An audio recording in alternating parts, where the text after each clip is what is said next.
What if time were not a straight line but a spiral, where the past whispers warnings into the ears of the future? What if in the quiet of an old wooden room in Virginia Beach, a man lying in a trance in 1944 saw beyond the years into the chaos and awakening of America in 2026? His name was Edgar Cayce, known to millions as the Sleeping Prophet. He was no cult leader, no fame seeker. He was a simple man, a photographer by trade, a Sunday school teacher who loved scripture. And yet, when he closed his eyes, when his breathing slowed, something vast and unexplainable began to speak through him. Between 1901 and 1944, Cayce gave more than 14,000 readings, each one dictated in a deep, unconscious sleep, his voice calm and unwavering, as if he were merely reciting words from a place far beyond himself. Stenographers sat beside his cot, taking down every syllable. Those transcripts still exist today, preserved in the Association for Research and Enlightenment. In them are words that predicted world wars before they began, the rise and fall of economies, even the discovery of the Dead Sea Scrolls. And yet, among the many prophecies attributed to him, few are as haunting, or as eerily relevant, as those concerning America's great change. He spoke of an age when the country's moral fabric would begin to tear, when truth itself would be weaponized and faith in institutions would crumble. He described a time when men shall call evil good and good evil, when the very poles of the earth shall shift. Many assumed he meant physical poles, geological shifts, perhaps even cataclysm. But Cayce's language was always layered. He spoke in symbols as much as in facts. To some modern interpreters, those poles are not of magnetism, but of belief, the polarity of hearts, split between light and shadow. And then buried deep in one of his later readings, number 397626, Cayce warned of a figure who would emerge during this great change. A builder, he said, who would come to embody the very conflict dividing the nation. This leader, both adored and despised, would rise at a time when America's destiny teetered between renewal and ruin. A reckoning shall come, Cayce said, and the builders shall be tested. When you read those words now, nearly a century later, it is impossible not to feel a shiver.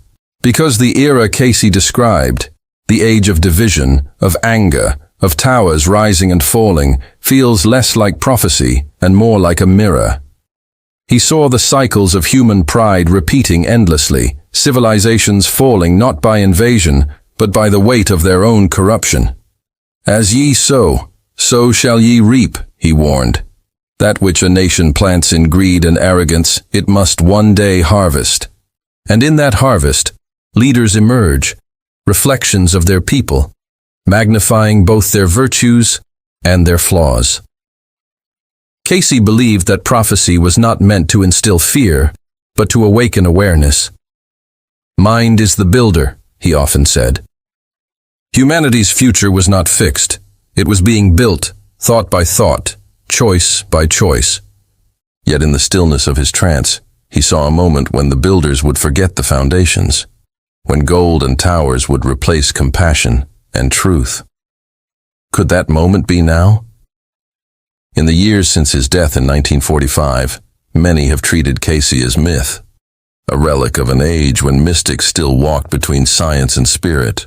But when you read his words carefully, a pattern emerges, a rhythm that syncs with our headlines, our fears, our politics. The great change, he said, would not come as one single catastrophe, but as a convergence of many.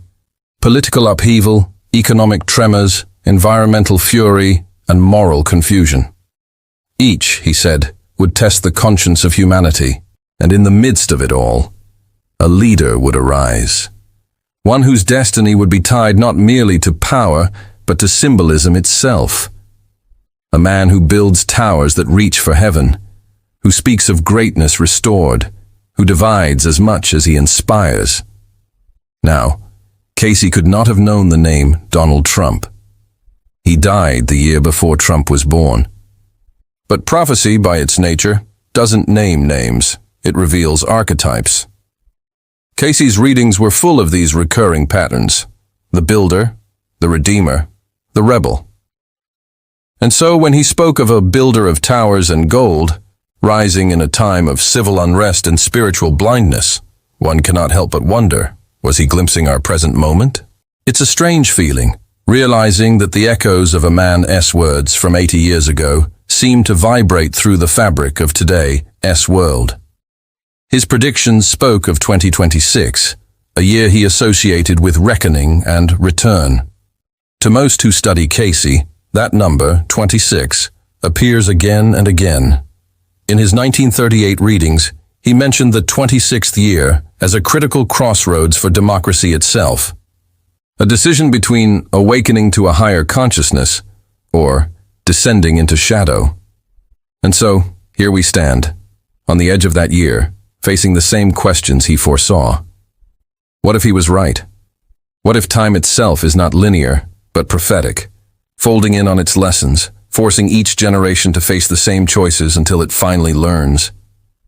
As we move deeper into Cayce's visions, one truth becomes clear. Prophecy was never about fortune-telling.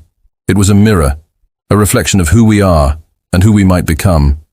And if his mirror now shows the face of a leader bound to towers, surrounded by gold and caught in the storm of division, then perhaps his message was never meant to predict a man. It was meant to warn a nation. There is a recurring image in Cayce's writings, a man standing before a tower, gazing upward as if trying to touch heaven. He called him the builder, not a builder of homes or cities, but of empires, ideals, and illusions. For in the hearts of men, Cayce once said, there lies ever the desire to build what they imagine will last forever. Yet he warned that even the tallest towers can conceal hollow foundations. When you think of America today, the metaphor is impossible to ignore. Towers have always defined the skyline and the psyche of the modern world. They are monuments to ambition, symbols of success, and sometimes reflections of vanity. And for one man, Donald J. Trump, the tower is more than a building. It is an identity. His name gleams in gold across skyscrapers, casinos, and hotels, a literal manifestation of Cayce's builder of towers and gold. But what's eerie is how Cayce's description goes beyond architecture. He said the builder would rise in a time of unprecedented division, promising restoration while unknowingly ushering in greater turmoil. This man, Cayce said, would be both the vessel and the victim of his nation's karma. He shall strive to make great that which was falling, Cayce wrote, and in so doing, reveal the measure of what is truly great. It is as if Cayce was describing a cycle we can all feel, the rhythm of hope and hubris. Trump's ascent in 2016 was, for many, a promise to rebuild what they believed had been lost: strength, pride, prosperity. For others, it was the beginning of an unraveling. Cayce might have seen this long before it happened, a nation split clean down the middle, each side convinced it was saving the other from destruction. In his readings, Cayce often warned that leadership mirrors the consciousness of the people it governs. A nation's leaders, he said, are the crystallization of its collective thought. So when he spoke of a leader of gold, he wasn't just foretelling a single person. He was describing an age of materialism, of values built upon spectacle rather than substance. The gold was not virtue, but veneer. Still, Cayce's tone was never one of condemnation. He saw these figures as lessons incarnate, symbols sent into the world to expose imbalance and awaken awareness. That which is hidden must come into the light, he said, and in that light, truth burns away illusion. The builder's journey, in Cayce's language, is always twofold. First the rise, then the test. The promise of greatness followed by the trial of humility. For every tower that pierces the clouds, there comes a storm that tests its foundation. When Cayce described the testing of the builders, he spoke of a time when those who had built their influence upon fragile truths would be forced to reckon with what they had created, not as punishment, but as reflection. For the builder, he said, must one day live within what he has built. Now, think of the imagery Cayce used: towers, gold, return, and reckoning. Then, look at the modern headlines. The gilded skyscrapers bearing a name that once symbolized power. The leader who fell from favor, now poised to rise again. The legal and moral trials gathering like thunderclouds. Cayce's words, recorded nearly a century ago, seem to breathe through the pages. In the trance of 1944, Cayce was asked when this testing would come. His answer was cryptic: when the cycle of the builders returns and the nation faces its reflection. Researchers now point to the mid-2020s, especially the year 2026, as the culmination of the patterns he described. He tied it to celestial alignments, planetary cycles that symbolize endings and rebirths. In those same years, modern astrologers note a rare convergence, one that Cayce linked to the fall of leaders who reach too far and build too high. Of course, to the skeptic, these parallels may seem coincidental. But to those who study prophecy, symbols repeat because humanity repeats. Cayce never claimed that the builder was evil.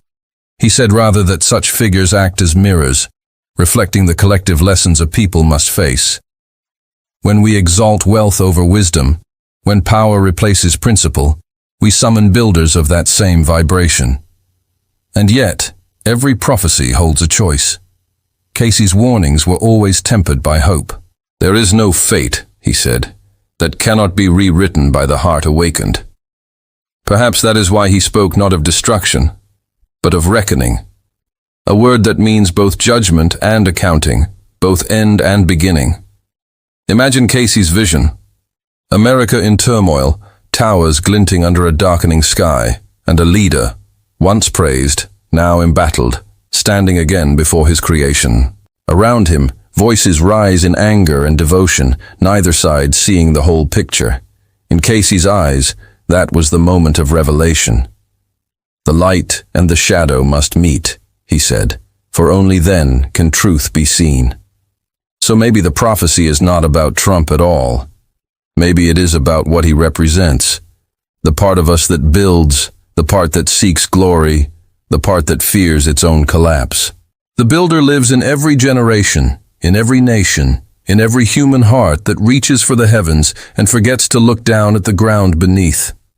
Cayce foresaw that by 2026, this builder archetype would face the consequences of his creation. Towers of influence would tremble, gold would lose its luster. And through that tremor, he said, would come the beginning of awakening. Because prophecy, in the end, is never a sentence. It's an invitation to see that the builder of towers and gold is not just one man's destiny, but a reflection of all who dwell in the world he mirrors. Cayce once described a moment he called the Great Reckoning of Nations. In his 1944 reading, number 3976E26, he said the world would enter a season when the old shall collapse under the weight of its own falsehoods. He warned that this reckoning would not come as thunder from the heavens, but as a quiet unweaving, systems dissolving, foundations trembling, truth clawing its way through illusion. And for America, he placed that season squarely in the middle of the 2020s. The year 2026 appears again and again in Cayce's preserved transcripts, as though it glowed faintly beneath the text.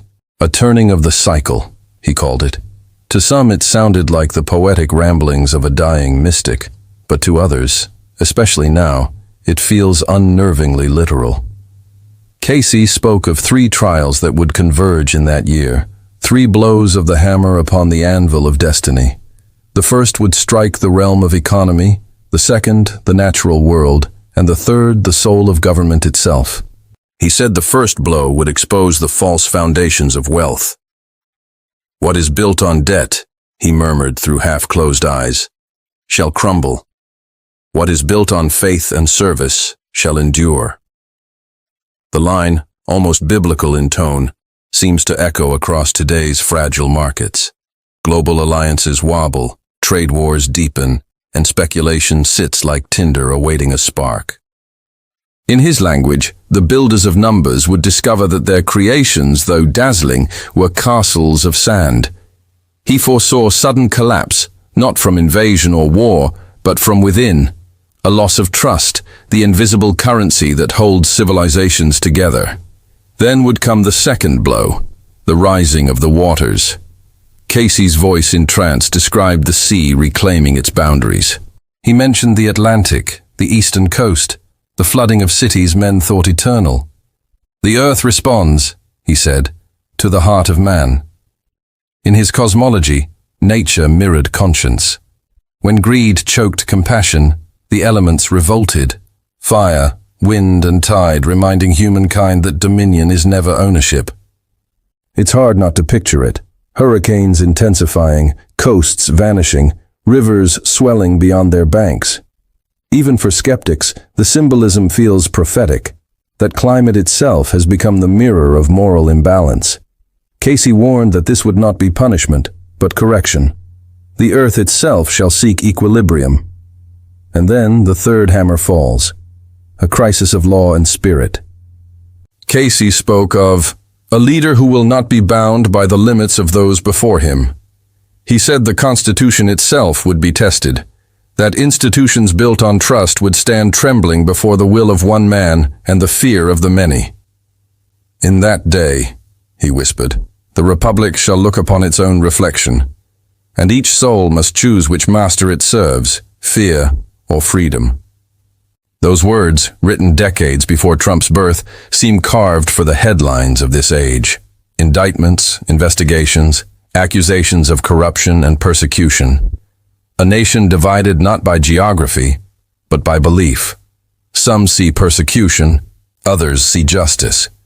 Cayce's prophecy leaves room for both because he saw destiny not as fixed, but conditional. Every crisis, he said, was the opportunity for renewal disguised as ruin.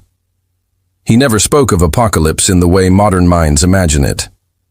For him, apocalypsis, the Greek root, meant unveiling. The year 2026, then, was not an end, but a revelation, when the veils of illusion would be torn away. The tower shall fall, he said, and it shall not be the stones that concern thee, but what they reveal beneath.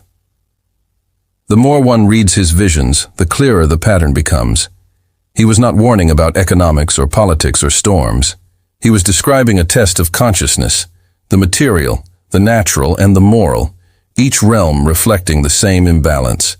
And through the convergence of those storms, he said, humanity would face its reflection. Imagine the stage he foresaw, markets convulsing, waters rising, a leader embattled within a fortress of gold and glass, the people shouting across chasms of belief. Then shall men seek guidance, Cayce said, and find it not in halls of power, but in the quiet places of the heart.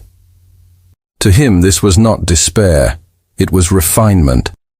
The fire that burns away illusion leaves behind only truth. When the builder's towers fall, he concluded, the spirit of truth shall rise among the common ones. That phrase, the common ones, appears often in his later readings. He believed ordinary souls, awakened through crisis, would become the bearers of renewal. So perhaps the reckoning of 2026 is not about collapse, but clarity. Perhaps Cayce's 3 blows are not curses, but catalysts. Economic falsehood shattered, ecological arrogance humbled, political corruption exposed. Each fracture revealing the hidden light within the stone. Cayce's prophecy lingers like an unfinished chord. Whether one calls it destiny or coincidence, the notes are already playing. The question is not whether the reckoning will come, storms, markets, or tribunals, but what we will understand when it does. For in every shaking of the earth, Cayce said, the soul of man remembers that it was made to build again, not of stone, but of light. Cayce's worldview was never simply political or physical. It was spiritual and cyclical. To him, history moved like a tide, not a line. Souls returned to finish unfinished work, to heal what they once broke, to face again the lessons they had refused to learn. He called them returning souls of leadership, men and women whose destinies were tied to the rise and fall of nations. Each age, he said, calls forth those who must mirror its own condition. Among his thousands of readings, Cayce hinted that certain souls would reappear when the world reached another threshold, a turning of moral polarity, when humanity teetered between awakening and self-destruction. He never named them, only described their nature, bold, divisive, surrounded by conflict, yet vital to collective transformation. They come, he said, to show the heart of a people unto itself. When observers today connect these descriptions to the political turbulence surrounding Donald Trump, the parallels are striking. A leader loved and hated in equal measure. A man rising from the ruins of scandal, promising to restore greatness, refusing to yield, commanding near religious devotion from one half of his nation and utter rejection from the other. Whether one sees him as savior or deceiver, he stands as the mirror Cayce described, the image of a collective shadow made visible. Cayce's cosmology viewed nations as living entities, each with its own soul, karma, and destiny. America, he said, carried the spiritual lesson of freedom, to prove that liberty could coexist with morality. But when a nation forgets the spirit behind its founding, it summons teachers who remind it through chaos.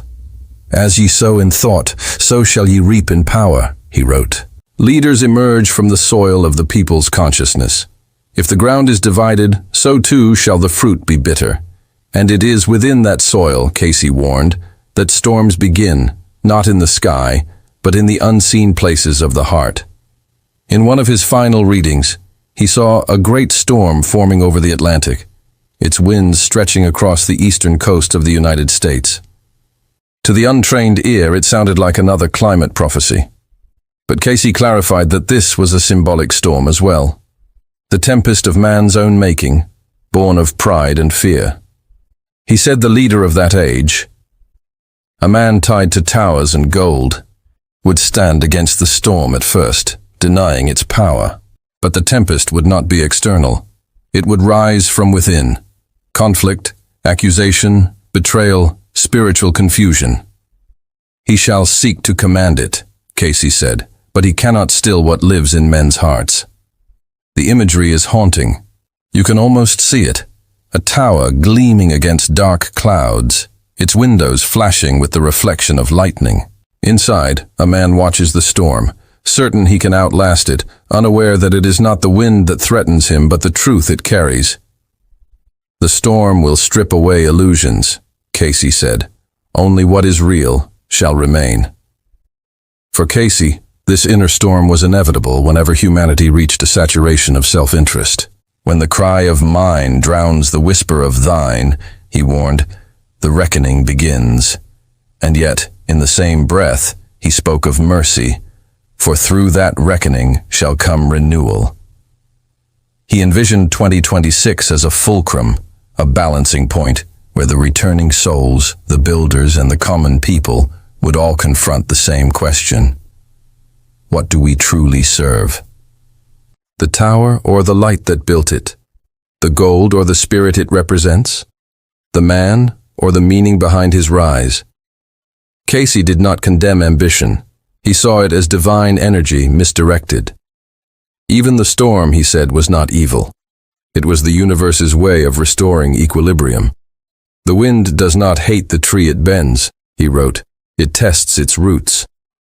Perhaps the leader of gold and towers, the embodiment of America's collective ego, exists not to destroy, but to reveal how shallow the roots have grown. In that sense, Cayce's prophecy feels less like prediction and more like initiation. A nation standing in front of its own mirror, watching itself fracture, realizing that what it hates and what it worships are two faces of the same self. Trump's trials, his defiance, his followers' devotion, these become symbols in a much older story, the cycle of fall and renewal that echoes through every civilization. The returning soul, Cayce said, must face his own creation, and the people who follow him must decide whether to cling to the illusion or awaken from it. That, he insisted, was the purpose of every crisis. So when the storm rises, whether in courts or coastlines, in economies or hearts, it is not the end of an empire, but the test of its spirit.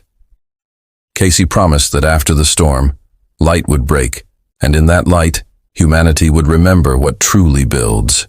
Not towers, not gold, but compassion, service, truth. Because even as the wind howls, he said, The dawn already waits beyond the horizon. The storm is not coming to destroy. It is coming to cleanse, and those who endure it with clarity of heart will step into a world reborn. Cayce never left his prophecies wrapped in doom. However dark his visions became, there was always a candle burning somewhere within them, a steady flame he called the Christ consciousness. Not a single savior descending from the clouds, but a force awakening quietly inside human hearts when the outer world fell apart.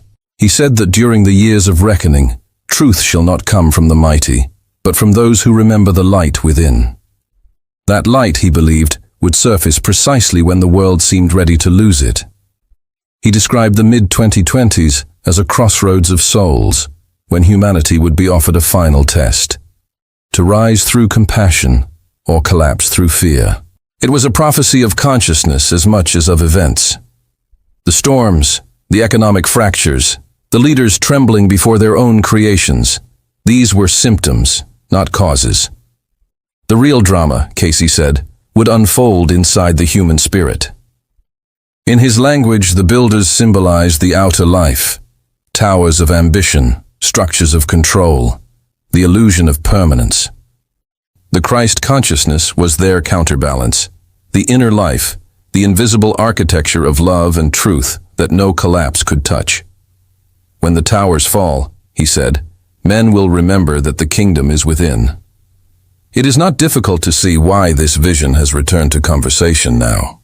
In a world saturated with outrage, distraction, and noise, Cayce's idea feels almost revolutionary. That awakening begins not with revolt, but with stillness. He foresaw people, ordinary, unremarkable people, beginning to see beyond the illusions of power. Through technology, through shared voices, through an uncontainable hunger for truth, he saw humanity breaking the spell of fear that had long divided it. That day, he said, each shall know that the light is one, and it dwelleth in all. To the mystic, this was the true prophecy of 2026. Not the fall of markets or empires, but the beginning of sight. The apocalypse, in its oldest meaning, the unveiling. He said the veils between spirit and matter, between nations and hearts, would thin. In that thinning, people would glimpse the deeper order behind apparent chaos. The storm, he said, was not punishment, but revelation. And so he left a warning woven with grace. The nation that remembers spirit shall endure. The one that forgets shall fall to its own shadow. America, in Cayce's cosmology, was not merely a country. It was a spiritual experiment, an attempt to marry freedom with moral responsibility. Its destiny depended on its memory of that purpose. If it mistook wealth for strength, spectacle for greatness, it would summon the shadow of its own forgetting. Yet if even a remnant held fast to conscience, renewal would begin again. You can almost hear the rhythm of his faith, cycles of fall and awakening, each collapse a prelude to a higher understanding. Even now, as the world trembles on the edge of 2026, the words feel less like warning than invitation. Perhaps the figures who dominate headlines, the builders of gold and towers, the returning souls locked in their karmic dramas, are only catalysts urging us toward the same choice Cayce placed before every age: to live from fear or to live from light. He believed the outcome was not written. Prophecy is not fate, he insisted. It is the map of possibilities. If enough hearts awaken, even the darkest storm changes its course. Every soul that remembers love weakens the gravity of destruction.